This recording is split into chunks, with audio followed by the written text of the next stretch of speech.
Good morning, good afternoon, good evening. This is Alan Burgos from the hashtag Walk with Lan channel. Welcome and welcome back to our channel.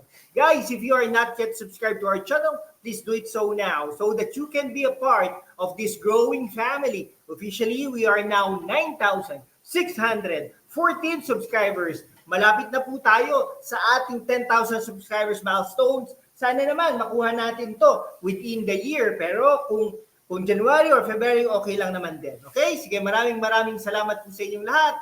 Mahal na mahal ko po kayo. I love you all. Ang pag-usapan po natin today ay yung isang pahayag ni Pangulong Bongbong Marcos na yung Armed Forces of the Philippines modernization must transform military seeking operations. Ibig sabihin po ay hindi lang sa kagamitan ang i-improve, ang i-upgrade, kundi ang baguhin ang pag-iisip at operasyon ng militar. Iyon, no? Ayan, ayon kay Pangulong Ferdinand Marcos Jr. o Bongbong Marcos Jr.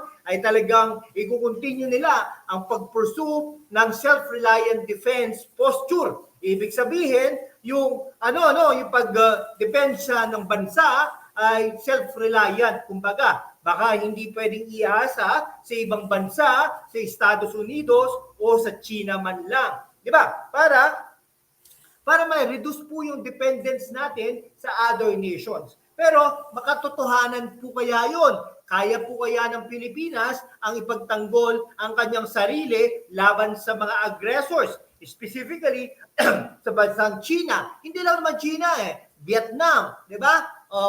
Taiwan, okay? Sino pa ba? At iba't ibang mga bansa pa, no? Baka nga later on, baka Estados Unidos ay makalaban din natin. Di ba? Yung transformation daw, na yung pag-iisip ng military ay pag-acto nila at pag-operate is as a united force. Pero problema ngayon, di ba? Pag ito nagkaroon ng issue, no? Hindi natin alam, totoo kaya 'yon na may mga sektor diyan sa military, may mga pangkat o mga grupo na gustong mag-atlas na laban sa Pangulo ng Pilipinas. Allegedly, no? Rinig-rinig lang naman, 'di ba? Pero ang ating butihing Pangulo ng Pilipinas ay talagang nagbigay ng assurance na during yung 89th anniversary celebration ng Armed Forces of the Philippines diyan sa Camp Aguinaldo sa Quezon City nitong nakaraang Biyernes, no? Sa kanyang talumpati, no? Talagang before sa mga government troops, ang ating butihing Pangulo ng Pilipinas ni-remind ng mga militar na they should understand their role in the rapidly changing modern age, no? Hindi na tayo makaluma, kundi makabagong panahon, no? At in-address rin niya ang mga evolving challenges which are sometimes complex, multifaceted, and at times invisible. Ano kaya yung invisible na yon? Invisible na kalaban? This administration is committed to ensuring that you are prepared for the future. Siyempre, trabaho yan ng Pangulo. Trabaho yan ng administrasyon na i-prepare ang militar para hindi mamatayan. Something like that. Baka mauulit na naman yung mga nakaraan na ipapasugod ang mga sektor ng militar at ng kapulisan. Pero ang natin, imbis na tagumpay, pag-uwi natin ay panay-patay ang ating mga kapulisan at ang ating mga militar. No? Sabi niya, through self-reliant defense posture revitalization program, we aim to reduce our dependence on foreign sources and empower the AFP to develop its own capabilities. Nag-uumpisa yan, no? Mag-develop, gumawa tayo ng sariling nating mga baril, no? Gumawa tayo ng sariling mga tangke, gumawa tayo ng sariling mga barko, gumawa tayo ng sa ating mga uniforme na hindi na natin inaangkat, no, sa ibang mga bansa, no? Parang ganon ang gustong sabihin ng ating butihing Pangulo. Pero sabi ng ating Pangulo, no, the Chief Executive pointed out that this modernization is not simply about acquiring advanced equipment, but about transforming the way we think, the way we act, and then the way we operate as a unified force. Ibig sabihin lang noon, dapat ang militar ay unified sa leadership ng Pilipinas, no? Sabi pa, to enhance our capabilities and preparedness, we are harnessing the latest technologies. Siyempre naman, di ba? Dapat yan, nagtuturo tayo ng technology, dapat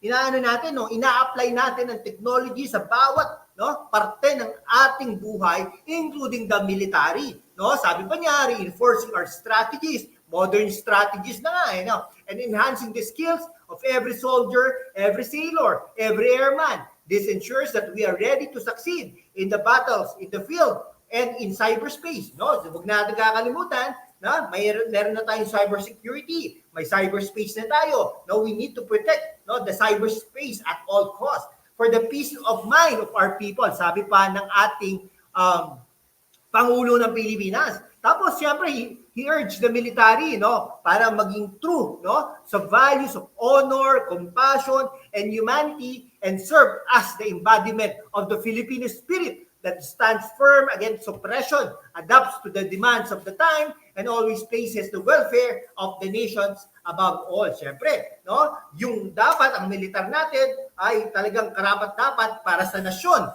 As we do this, we stand behind you. Mas maganda, we stand beside you. Parang mas okay yun. Ang pangit kasi we stand behind you. Ano yun? Lagi sila ba nauuna? Hindi dapat ganon. Dapat katabi mo sila, mahal na Pangulo. We will provide the tools, the resources, the support necessary to help you succeed. We will ensure that your sacrifices are met with tangible action. Siyempre, taasan nyo ang allowances nila. Katulad ng ating mga guro, taasan nyo din ang kanilang mga allowances, ang mga sweldo nila. Dapat teacher 1 ay 100,000 pesos na ang sweldo. Payag ba kayo doon, mga guro? Kung payag kayo doon, mag-comment na kayo dyan. The modernization of our assets, the protection of your family's welfare. Siyempre, maalis sila sa kanilang bahay, hindi na alam ng kanilang pamilya kung babalik pa sila ng buhay.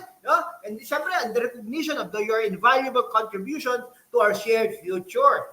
Siyempre, hindi lang future ni Pangulong Bongbong Marcos, kundi future ng ating mga militar at ang ating mga middle class income families also. At the same time, he also gave credit to the AFP or the Armed Forces of the Philippines for becoming an agile and responsive force, attuned to the shifting demands of our shifting security landscape. Tama-tama yun. This is so small fit for the threats we face today are no longer confined to our shores or to the traditional battlefield. They are now complex, multifaceted, and at times invisible. Ano kaya ibig sabihin ng Pangulo sa invisible? Kung meron kayong komento, mag-comment lang po kayo dyan.